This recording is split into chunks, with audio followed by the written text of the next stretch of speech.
Students, आज का हमारा टॉपिक है general method of preparation of salts. General method of preparation of salts. तो आप सबको पता है कि सॉल्ट कितने टाइप के होते हैं? 2 टाइप के। Are of 2 type. कौन से? On the basis of affinity. First आप क्या कहते हैं बताइएगा? फर्स्ट आपके कहलाते हैं लायोफिलिक। ठीक है बेटा। तो जो लियोफिलिक आपके कोलॉइड्स हैं, इनको जो प्रिपेयर करना है वो बहुत इजी है। क्यों इनको प्रिपेयर करना इजी है? क्योंकि बेटा इनमें डिस्पर्स्ड फेज और डिस्पर्सन मीडियम के बीच में पाई जाती है ग्रेटर एफिनिटी। ग्रेटर एफिनिटी होने की वजह से, greater affinity means greater force of attraction.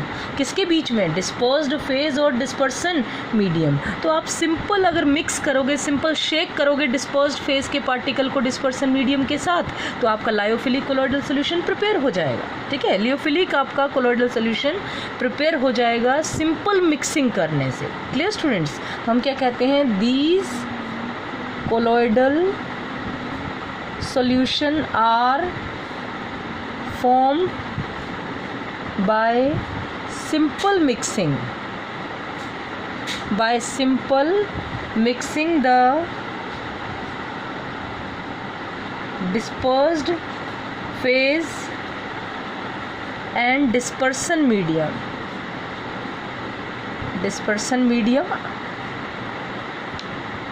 Clear हो गया स्टूडेंट? सिंपल मिक्सिंग करने से डिस्पर्स्ड फेज और डिस्पर्सन मीडियम को आपके लियोफिलिक कोलॉइड्स जो हैं वो प्रिपेयर हो जाते हैं।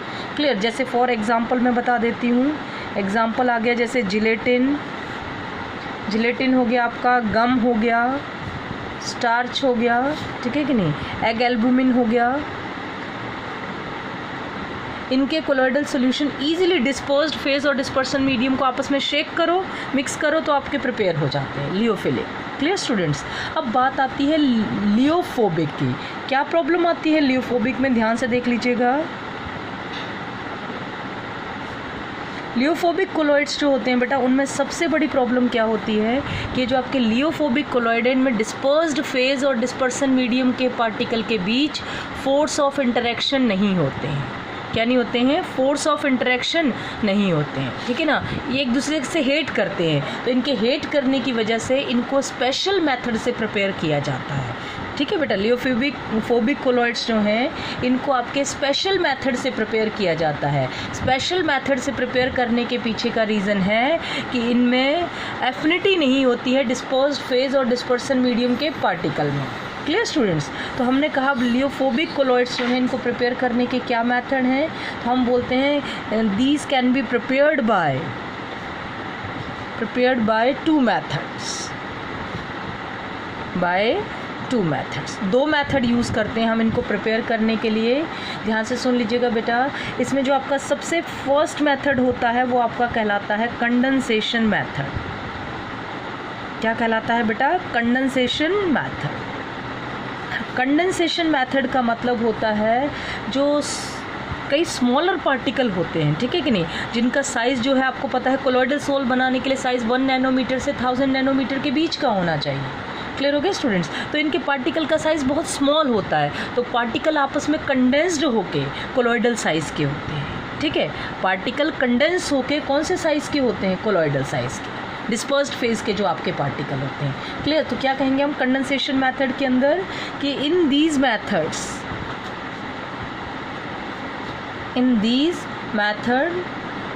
द स्मॉल पार्टिकल बहुत स्मॉल साइज़ के होते हैं, और जबकि कोलॉइडल होने के लिए साइज़ कितना होना चाहिए? 1 नैनोमीटर टू 1000 नैनोमीटर के बीच का। तो हम कहेंगे in these method the small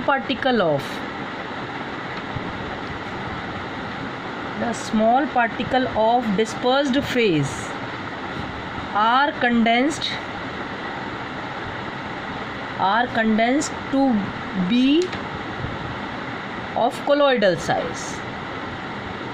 किस साइज़ का होने के लिए? कोलॉइडल साइज़ का होने के लिए पार्टिकल आपस में कंडेंस करते हैं। अब देखिएगा बेटा, कंडेंसेशन के अंदर हम कौन कौन से मेथड अप्लाई करते हैं, ज़रा ध्यान से सुन लीजिएगा ढंग से कि क्या क्या मेथड हम यूज़ करते हैं। सबसे जो इसके अंदर पहला मेथड होता है बेटा वो आपका होता है ऑक्सीडेशन।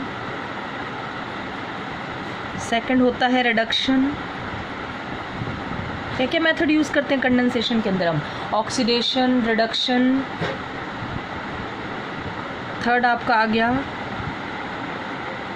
हाइड्रोलाइसिस, ठीक है कि नहीं? क्या होता है? हाइड्रोलाइसिस। फोर्थ आपका आ गया बेटा डबल डिकम्पोजिशन। Double decomposition. ये सारे 4 के 4 मेथड आपके आते हैं एक हेडिंग के अंदर, जिसको हम बोलते हैं बायोकेमिकल रिएक्शन। बायोकेमिकल रिएक्शन मतलब इन सब के अंदर आपकी होती है केमिकल रिएक्शन, और आपके स्मॉल पार्टिकल कंडेंस होके, यहाँ से सुनिएगा, स्मॉल पार्टिकल कंडेंस होके कोलॉइडल साइज के हो जाते हैं। किसके पार्टिकल? डिस्पर्स्ड फेज के पार्टिकल। क्लियर हो गया स्टूडेंट्स? साइज कितने के बीच आ जाता है? 1 नैनोमीटर टू 1000 नैनोमीटर के बीच, ठीक है। और एक मेथड आपका और होता है जो विदाउट केमिकल रिएक्शन होता है कंडेंसेशन का, वो आपका होता है बाय केमिकल रिएक्शन के अलावा वो आपका होता है by exchange of solvent. By exchange of solvent. Clear हो गया स्टूडेंट्स? तो ये फोर्थ हो गया, ये आपका फिफ्थ हो गया, ठीक है। ये बाय केमिकल रिएक्शन है, ये simple by exchange of solvent है आपका, ठीक है। तो अब जरा ध्यान से देखिएगा, इनको अब हम 1 बाय 1 पढ़ते हैं। Oxidation, reduction, hydrolysis, double decomposition. मैंने पहले ही बता दिया है कि इनमें क्या होती हैं? केमिकल रिएक्शंस होती हैं। कौन से कोलॉइडल सोल्यूशन बनाने के लिए? लियोफोबिक कोलॉइडल सोल्यूशन बनाने के लिए। तो चलेगा, अब सबसे पहला मैं पढ़ने जा रहे हैं क्या? ऑक्सीडेशन। क्या होता है ऑक्सीडेशन के अंदर? ध्यान से सुनिएगा बेटा। इस मेथड में क्या है? इस मेथड में ध्यान से सुनिएगा, जो कोलॉइडल सॉल्ट जिसका हम बनाने जा रहे हैं उसका क्या होता है आपका? ऑक्सीडेशन। तो हम कहेंगे द कोलॉइडल सॉल्ट, एग्जाम्पल बता रही हूँ इसमें आपको, the colloidal salt of sulphur is prepared by, salt of sulphur is prepared by bubbling, prepared by bubbling H2S gas through the solution of bromine water और SO2 that is sulphur dioxide. अगर आपको देखो बेटा, sulphur के particle बहुत small size के होते हैं, उनको कोलॉइडल साइज़ का बनाने के लिए उनका करते हैं हम क्या? कंडेंसेशन। और कंडेंसेशन में भी कौन सा मेथड यूज़ करते हैं? ऑक्सीडेशन। इसके लिए हम क्या करते हैं बेटा? ध्यान से सुनिएगा, आपका जो H2S है, ठीक है, H2S गैस जो है इसको हम बबल करते हैं किस में से? या तो ब्रोमीन वाटर में से, या फिर H2S गैस को हम बबल करते हैं कौन से में से? सल्फर डाइऑक्साइड में से। तो जब ब्रोमीन गैस में से बबल करते हैं बेटा, तो ये बनाता है एक तो 2HBr, ये देखिएगा Br2 है तो यहाँ पर आ गया आपका 2HBr, और प्लस साथ में बनता है सल्फ़र। ये सल्फ़र का बनता है क्या बेटा? Colloidal salt. तो ये हो गया बायोकेमिकल रिएक्शन किसकी? H2S की ब्रोमीन के साथ। अब हम इसे ऑक्सीडेशन क्यों कहते हैं? तो देखिएगा बेटा, H2S में सल्फ़र की ऑक्सीडेशन स्टेट -2 होती है, और जो कोलॉइडल सॉल्ट बनता है सल्फ़र का, उसमें सल्फ़र की ऑक्सीडेशन स्टेट 0 होती है। तो -2 से 0 आप सब ने पढ़ा है, increase in oxidation state that is known as oxidation. तो यहाँ सल्फ़र की ऑक्सीडेशन स्टेट -2 से 0 मीन्स इसका हो रहा है ऑक्सीडेशन। अब जैसे नीचे लिखा H2S प्लस SO2, ठीक है स्टूडेंट्स, तो यहाँ भी कितनी है? -2 है, और ये क्या बनाएगा आपका? ये बनाएगा आपका 2H2O प्लस 3S। क्या बनाएगा आपका? 2H2O plus 3S। Clear student? तो ये बन गया आपका सल्फ़र का क्या? Colloidal salt. ये जो कोलॉइडल सॉल्ट बनेगा, इसमें सल्फ़र के पार्टिकल का साइज़ 1 नैनोमीटर टू 1000 के बीच का होगा, ठीक है स्टूडेंट। पहले पार्टिकल का साइज़ छोटा होता है, तो पार्टिकल कंडेंस होते हैं जब इनके बीच रिएक्शन होती है, और रिएक्शन कौन सी होती है? ऑक्सीडेशन। इसमें H2S का होता है बेटा ऑक्सीडेशन, क्योंकि इसकी स्टेट सल्फ़र की -2 से 0 हो रही है। यहाँ भी -2 और यहाँ भी सल्फ़र की 0। तो इंक्रीज इन ऑक्सीडेशन स्टेट को हम क्या कहते हैं? ऑक्सीडेशन। तो चलिए, केमिकल रिएक्शन में पहला पढ़ा हमने ऑक्सीडेशन। आगे देख लीजिएगा, केमिकल रिएक्शन में ही सेकेंड आपका होता है बेटा रिडक्शन। रिडक्शन का मीनिंग समझ गए होंगे, जिसका कोलॉइडल सॉल्ट आपने प्रिपेयर करना है उसका क्या होता है? रिडक्शन। तो ध्यान से सुनिएगा बेटा, इसमें मेटल का कोलॉइडल सॉल्ट जो है वो इस मेथड से हम प्रिपेयर कर सकते हैं। जैसे सपोज करो, इसका एक एग्जांपल दे रही हूँ, देखो AuCl3 इज़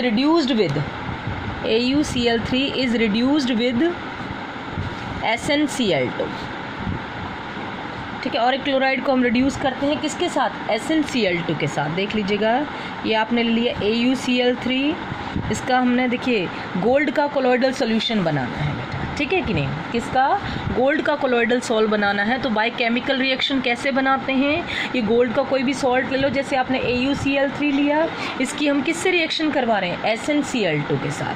तो बेटा SnCl2 आपका हो जाता है SnCl4 और ये आपका बन जाता है क्या, Au। तो यहाँ देखिएगा, यहाँ पर आपकी गोल्ड की ऑक्सीडेशन स्टेट बेटा +3 है और यहाँ पर गोल्ड की ऑक्सीडेशन स्टेट 0 हो गई है। तो 3 से 0 क्या हो रही है, oxidation state decrease in oxidation state को क्या कहते हैं बच्चे हम, रिडक्शन। तो यहाँ जो गोल्ड का सॉल्ट है उसमें आप उसका रिडक्शन हो रहा है और वो क्या दे रहा है आपको, Au। तो ये Au का क्या बनता है बेटा, कोलॉइडल सॉल्ट, ठीक है। तो इसमें क्या होता है, जो गोल्ड के पार्टिकल हैं, जब ये हम रिएक्शन करवाते हैं AuCl3 की SnCl2 के साथ, तो गोल्ड के पार्टिकल कंडेंस होके कोलॉइडल सॉल्ट बनाते हैं। क्लियर, समझ में आया ना बेटा। ये केमिकल रिएक्शन से आपकी प्रिपरेशन होगी। तो इसको बैलेंस कर लीजिएगा, यहाँ पर आपका ये आ जाएगा कितना, 2, ये आ जाएगा आपका 3, तो और यहाँ पर भी क्या आ जाएगा, ये आपका 3 और ये हो जाएगा 2Au। तो ये होगी आपकी balanced chemical equation. Clear students. तो जैसे केमिकल रिएक्शन से अगर आपने गोल्ड का कोलॉइडल सॉल्ट बनाना हो तो इस तरह से होता है। अब इसके बाद थर्ड मेथड देख लीजिएगा बेटा, थर्ड होता है हाइड्रोलाइसिस।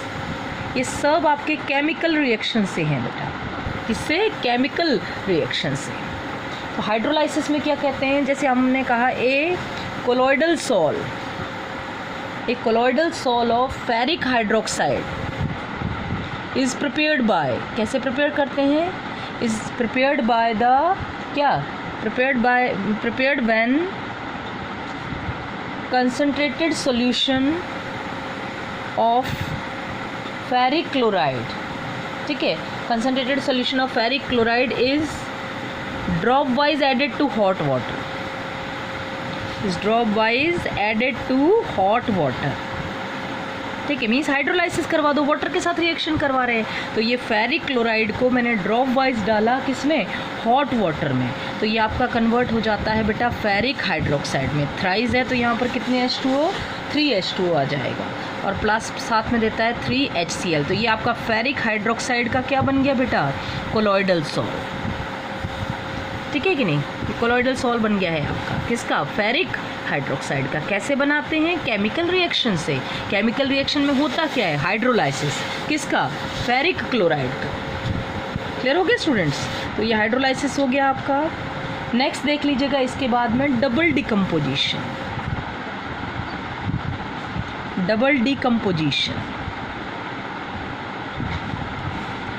डिकम्पोजिशन में क्या होता है बेटा, ध्यान से सुन लीजिएगा, इसमें 2 सब्सटेंस हैं, ठीक है कि नहीं। पहले वो उनका डिकम्पोजिशन होता है, डिकम्पोजिशन होके वो कोलॉइडल सॉल्ट देते हैं।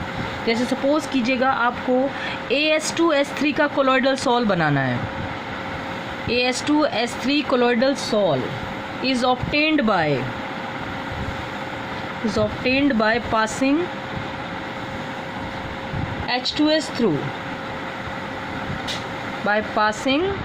H2S through dilute solution of arsenious oxide, ठीक है, arsenious oxide in water। देख लीजिएगा बेटा, AS2S3 का कोलॉइडल सोल्यूशन बनाना है तो AS2O3 ले लो, आर्सेनियस ऑक्साइड ले लो और उसमें से कौन सी गैस पास कर दो बेटा, H2S गैस। तो ये आपका क्या देगा, आर्सेनियस सल्फाइड, ठीक है, प्लस 3H2O। देख लीजिएगा ये 3H2S कर दीजिएगा बैलेंस करने के लिए। तो ये आपका आर्सेनियस सल्फाइड का क्या बन गया बेटा, कोलॉइडल सॉल्ट। आर्सेनियस सल्फाइड का क्या प्रिपेयर हो गया, कोलॉइडल सॉल्ट। तो देखो इसमें ये 2 सब्सटेंस हैं, इसमें इसका भी डिकम्पोजिशन होता है, इसका भी डिकम्पोजिशन होता है, इसलिए that's why this method is known as double decomposition. Clear हो गया स्टूडेंट्स। क्या क्या देखो, ये AS2 इसके साथ और ये वाटर के, ये ऑक्सीजन के साथ, तो ये बन गया AS2S3 का कोलॉइडल सॉल्ट। समझ में आ गया बेटा, ये दोनों सब्सटेंस डिकम्पोज होते हैं और बनाते हैं कोलॉइडल सॉल्ट। नेक्स्ट है आपका, ये तो हो गए सारे मेथड जिनमें आपने देखा होगा केमिकल रिएक्शन हो रही है, और केमिकल रिएक्शन होने के बाद जो पार्टिकल हैं वो कंडेंस होके कोलॉइडल साइज़ के हो जाते हैं, डिस्पर्स्ड फेज के जो पार्टिकल है, तो ये आसानी से कोलॉइडल सॉल्व बन जाता है। Clear students. एक मेथड आपका और होता है, वो कहलाता है बाय एक्सचेंज ऑफ सॉल्वेंट। इसमें कोई केमिकल रिएक्शन नहीं होती है बेटा, इसमें हम क्या करते हैं, सॉल्वेंट को एक्सचेंज करते हैं। कैसे सॉल्वेंट को एक्सचेंज करते हैं, ज़रा ध्यान से सुन लीजिएगा, ध्यान से सुनना। क्या होता है, जैसे कुछ सब्सटेंस होते हैं, वो क्या होते हैं, वो एक सॉल्वेंट में तो कम्प्लीटली सॉल्युबल होते हैं, ठीक है, लेकिन जब दूसरे सॉल्वेंट में डाल दो तो उसमें पार्शियली सॉल्युबल होते हैं, ठीक है। तो पहले कम्प्लीटली डिज़ोल्व हो जाएंगे तो ट्रू सॉल्यूशन बनाएंगे, और जैसे ही आपने दूसरा सॉल्वेंट डाला तो दूसरा सॉल्वेंट डालते ही क्या प्रॉब्लम हो जाएगी कि वो जो पार्टिकल जो उसमें जो आपके बिल्कुल ट्रू सॉल्यूशन बना रहे थे, क्योंकि दूसरे में वो पार्शियली सॉल्युबल है, तो धीरे धीरे वो पार्टिकल जो है ना वो सस्पेंडेड फॉर्म में आ जाएंगे और कोलॉइडल फॉर्म में आ जाएंगे, सस्पेंडेड भी नहीं कोलॉइडल फॉर्म में आ जाएंगे आपके, और वो पार्टिकल मूवमेंट करने लगेंगे सॉल्यूशन के अंदर, ठीक है बेटा। तो देखो कैसे बनाते हैं हम, जरा ध्यान से सुनना। जैसे मैं एक आपको एग्जांपल दे देती हूँ इसके अंदर, फॉर एग्जांपल जैसे alcoholic solution of sulphur, alcoholic solution of sulphur, ध्यान से सुनना। सल्फर जो है वो अल्कोहल के अंदर कंप्लीटली सॉल्युबल होता है, ठीक है, सल्फ़र अल्कोहल के अंदर कम्प्लीटली सॉल्युबल होता है। तो मीन्स जैसे ही सल्फ़र को अल्कोहल में डाला, तो सल्फ़र को अल्कोहल में डालते ही ये क्या बना देगा बेटा, ये बनाएगा ट्रू सॉल्यूशन। लेकिन आपको ट्रू नहीं, आपको कोलॉइडल सॉल्यूशन चाहिए, ठीक है। तो हमने कहा इसको पोर कर दो, जो ट्रू सॉल्यूशन बनाया उसको पोर कर दो वाटर के अंदर, तो वाटर के अंदर सल्फ़र पार्शियली सॉल्युबल होता है, ठीक है। तो जैसे ही आप दूसरा सॉल्वेंट डालोगे, ठीक है बेटा, तो वो ट्रू सॉल्यूशन से कन्वर्ट हो जाएगा कोलॉइडल सॉल्यूशन में, पार्टिकल मूवमेंट करने लग जाएंगे सल्फर के, वो समझ गए, वो कंडेंस होके कोलॉइडल साइज में आ जाएंगे जैसे ही आप दूसरा सॉल्वेंट डालोगे जिसमें वो पार्शियली सॉल्युबल है। तो आप बोलते हैं alcoholic solution of sulphur on pouring into water, किसमें पोर करने पर, वाटर में पोर करने पर, gives milky colloidal solution, gives milky colloidal solution of sulphur,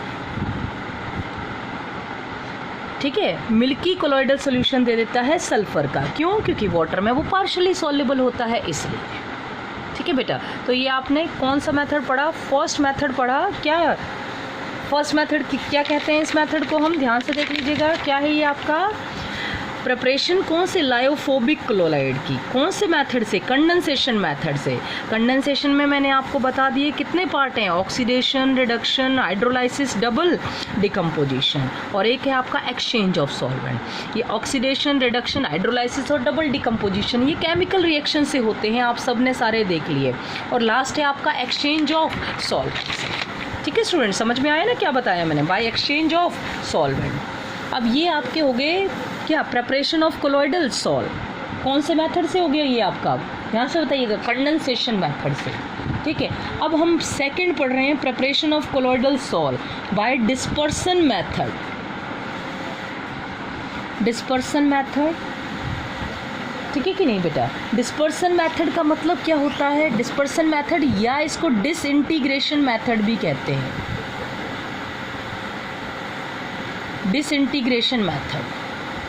इसमें क्या करते हैं हम, जो बड़े बड़े पार्टिकल्स होते हैं बेटा, जैसे सपोज करो जो सस्पेंशन के पार्टिकल हैं उनका साइज़ बड़ा होता है, ठीक है, तो सस्पेंशन के पार्टिकल को कोलॉइडल साइज़ में कन्वर्ट करना, कैसे करके, उनको ब्रेक करके या उनका डिसइंटीग्रेशन करके, तो इस मेथड को हम कहते हैं डिस्पर्सन मेथड या फिर कह सकते हैं डिसइंटीग्रेशन मेथड, ठीक है बेटा। तो इसके अंदर जो सबसे हम दो मेन इंपॉर्टेंट मेथड पढ़ते हैं डिसइंटीग्रेशन में, इसमें सबसे पहला मेथड आपका कहलाता है बेटा ब्रीडिग्स आर्क मेथड। क्या कहलाता है, ब्रीडिग्स आर्क मेथड। ये वेरी वेरी इंपॉर्टेंट है, इसके ऊपर बहुत बार क्वेश्चन आए हुए हैं ब्रीडिंग आर्क मेथड के ऊपर, ठीक है। और दूसरा जो मेथड है आपका बेटा वो कहलाता है peptization, very very important, both the methods are very important. Second method जो है डिस्पर्सन मेथड या डिसइंटीग्रेशन मेथड के अंदर वो आपका होता है पेप्टाइजेशन। क्या होता है बेटा? पेप्टाइजेशन। और पहला क्या होता है आपका? Breeding arc method. Clear students? अब देखिएगा इसमें से हम एक मेथड जो है इसको अभी डिटेल में पढ़ लेते हैं। क्या है आपका? Breeding arc method. ध्यान से सुनिएगा बेटा, ब्रीडिंग आर्क मेथड क्या करते हैं हम ब्रीडिंग आर्क मेथड के अंदर, जरा अच्छे से समझ लीजिएगा ताकि आपको कॉन्सेप्ट क्लियर हो जाए।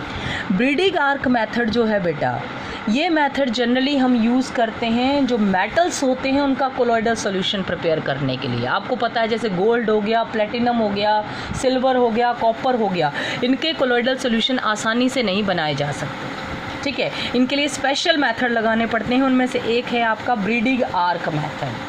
ठीक है, तो हम कहेंगे this method is used, this method is used to prepare sol of, किसका कोलॉइडल सॉल बनाना है आपको? प्लेटिनम, प्लेटिनम का, और किसका? सिल्वर का, कॉपर का, और किसका? गोल्ड का। Clear student? किसका कोलॉइडल सॉल्यूशन बनाना हो आपको? प्लेटिनम, सिल्वर, कॉपर या गोल्ड। इन मेटल्स का कोलॉइडल सॉल्यूशन बनाने के लिए जो हम मेथड यूज़ करते हैं that is known as Bredig arc method. क्या करते हैं इसमें बेटा? देखिएगा डायग्रामेटिकली समझ लीजिएगा। इसमें हम 2 कंटेनर लेते हैं। ये मैंने देखिएगा 2 डबल कंटेनर ले लिया है। ठीक है, ये जो मैंने नीचे वाला कंटेनर है इसमें देखिएगा ये मैंने आइस फिल कर दी है बेटा, अच्छे से पूरा पैक कर दिया है इसको आइस से।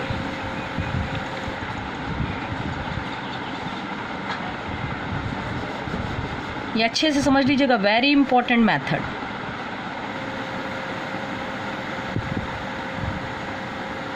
ये मैंने आइस पैक कर दी है इसके अंदर, और यहाँ पर जिस भी मेटल का, ध्यान से सुनिएगा बेटा, जिस भी मेटल का आपने कोलॉइडल सॉल्यूशन बनाना है उसके 2 इलेक्ट्रोड ले लिए हैं।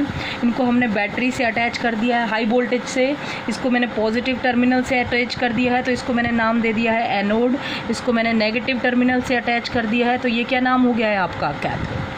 ठीक है, ये मेटल के इलेक्ट्रोड है। जिस भी मेटल का कोलॉइडल सॉल्यूशन बनाना है उसके इलेक्ट्रोड बना लो।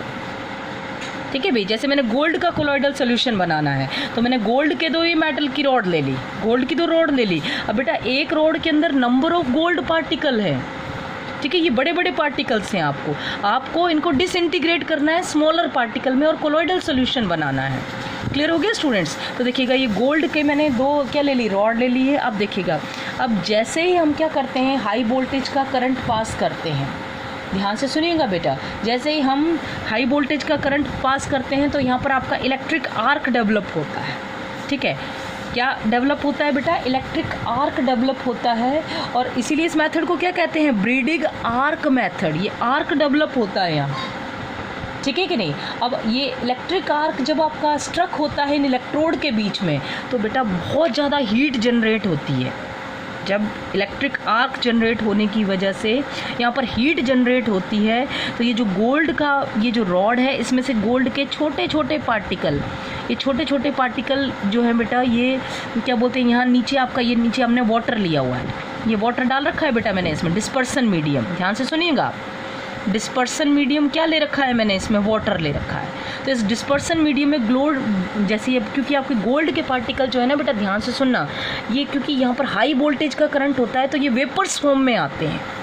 गोल्ड के पार्टिकल वेपर्स फॉर्म में आते हैं क्योंकि यहाँ पर हाई वोल्टेज आपका इलेक्ट्रिक आर्क है। तो आपके जो गोल्ड के पार्टिकल जो वेपर्स फॉर्म में आए, तो वेपर्स फॉर्म में आएंगे तो हमें कोलॉइडल सॉल्यूशन नहीं मिलेगा। तो हमने क्या है, उनको कंडेंस करने के लिए उन जो वेपर्स यहाँ आपके वेपर्स फॉर्म में आए गोल्ड के पार्टिकल, उनको कंडेंस करने के लिए बाहर हमने आइस लगा रखी है। क्या लगा रखी है बेटा? आइस लगा रखी है। तो जैसे ही वो गोल्ड के पार्टिकल वेपर्स फॉर्म में आएंगे, कंडेंस होके वाटर में गिरते जाएंगे और बन जाएगा क्या? गोल्ड का colloidal salt. Gold colloidal salt. बात समझ में आई बेटा कैसे बनाया हमने गोल्ड का कोलॉइडल सॉल्ट? फिर से सुन लीजिएगा, जिस मेटल की आपने क्या करना है, कोलॉइडल सॉल्ट बनाना है, उसी मेटल का इलेक्ट्रोड ले लो, ठीक है, उनको आप हाई वोल्टेज से अटैच कर दो, पॉजिटिव टर्मिनल्स को एनोड मान लो, नेगेटिव को कैथोड मान लो। जैसे ही आप हाई वोल्टेज की इलेक्ट्रिसिटी सप्लाई करेंगे तो क्या होगा, जो यहाँ पर इन दो इलेक्ट्रोड के बीच आर्क डेवलप होगा, जिसकी वजह से यहाँ पर high amount of heat generate होगी। ये हीट क्या करेगी, जैसे हीट जनरेट होगी इन गोल्ड के रॉड में से गोल्ड के पार्टिकल जो हैं वो वेपर फॉर्म में नीचे वाटर में गिरने शुरू हो जाएंगे। इसमें गिरने शुरू हो जाएंगे बेटा, ये आपके वाटर में आना शुरू हो जाएंगे। ध्यान से सुन लीजिएगा ये, ठीक है। गोल्ड के पार्टिकल वाटर में वेपर फॉर्म में आना शुरू हो जाएंगे। अब वेपर फॉर्म में है तो हमने बिल्कुल चिल्ड आइस लगा रखी है बाहर, किस लिए, ताकि जो वेपर्स बन रहे हैं वो कंडेंस होके वाटर के अंदर बना लें कोलॉइडल सॉल्ट। क्लियर हो गया, तो वाटर के अंदर इनका प्रिपेयर हो जाता है कोलॉइडल सॉल्ट। अब देखो क्या है, वे पार्टिकल गोल्ड के नीचे बैठ रहे हैं, तो ये जैसे पार्टिकल गोल्ड के ये आए, देखो अब ये पार्टिकल नीचे को आ रहे हैं सारे के सारे। अगर लेकिन ये इकट्ठे हो गए, अगर ये पार्टिकल इकट्ठे हो जाएंगे तो ये फिर से क्या बना लेंगे, आपका सस्पेंशन। इकट्ठे होकर ये तो फिर बड़े साइज़ के हो जाएंगे, कोलॉइडल साइज़ के रहेंगे नहीं अगर ये नीचे गिर के जैसे बैठते जाएंगे। तो हमने कहा ये नीचे बैठे नहीं, इसके लिए हम इसमें थोड़ा सा सोल्यूशन किसका डाल देते हैं बेटा, KOH। इसका डाल देते हैं KOH का। तो जैसे ये गोल्ड का पार्टिकल है तो इसको चारों तरफ से, ध्यान से सुनना, इसको चारों तरफ से KOH क्या होता है, K पॉजिटिव OH नेगेटिव, इसको OH नेगेटिव आयन चारों तरफ से कवर कर लेंगे बेटा। गोल्ड के जो पार्टिकल है ना, एक एक पार्टिकल, उसको ये OH नेगेटिव आयन चारों तरफ से कवर कर लेंगे। तो एक गोल्ड के पार्टिकल को कर लिया, ऐसे दूसरे पार्टिकल को नेगेटिव आयन ने कवर कर लिया। तो अब बताओ ये नेगेटिव नेगेटिव एक दूसरे को क्या करने लग जाएंगे, रिपेल। ये नेगेटिव नेगेटिव एक दूसरे को क्या करेंगे, रिपेल। तो रिपल्शन की वजह से गोल्ड के पार्टिकल नीचे नहीं बैठेंगे, सॉल्यूशन में मूवमेंट करने लग जाएंगे और बना रहेगा क्या, गोल्ड का कोलॉइडल सॉल्ट, या किसी भी मेटल का जैसे सिल्वर का, कॉपर का या गोल्ड का कोलॉइडल सॉल्ट। तो आपको ब्रीडिंग आर्क मेथड समझ में आया।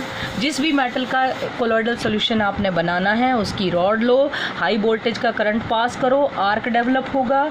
वो आर्क आपका क्या करेगा, यहाँ से सुनिएगा, उस आर्क की वजह से ही जो उसके पार्टिकल हैं मेटल की रॉड में से टूट टूट के वाटर में गिरेंगे। वाटर आपने डिस्पर्सन मीडियम ले रखा है, समझ गए। तो गोल्ड के पार्टिकल नीचे गिरेंगे और क्या बोलते हैं, वो वेपर फॉर्म में होंगे, लेकिन क्योंकि वाटर के बाहर आइस लगा रखी है तो कंडेंस होके कोलॉइडल साइज़ में रहेंगे, ठीक है।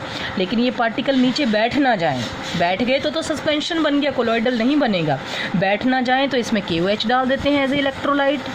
KOH क्या काम करता है बेटा, KOH के OH negative ion in gold particle के चारों तरफ एड्जॉर्ब हो जाते हैं। एड्जॉर्ब होंगे तो क्या होगा, ये नेगेटिव नेगेटिव एक दूसरे को क्या करेंगे, रिपेल।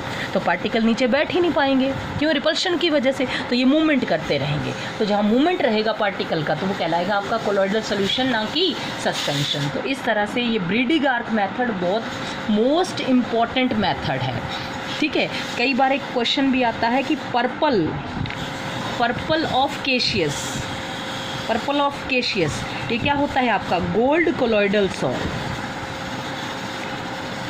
ठीक है बेटा। पर्पल ऑफ केशियस क्या है, क्या होता है पर्पल ऑफ केशियस, आपका गोल्ड का कोलॉइडल सॉल्ट। ये भी कौन से मेथड से बनाया जाता है, ब्रीडिंग आर्क मेथड। क्लियर हो गया स्टूडेंट्स, कैसे समझाया आपको, ठीक है। Thank you students.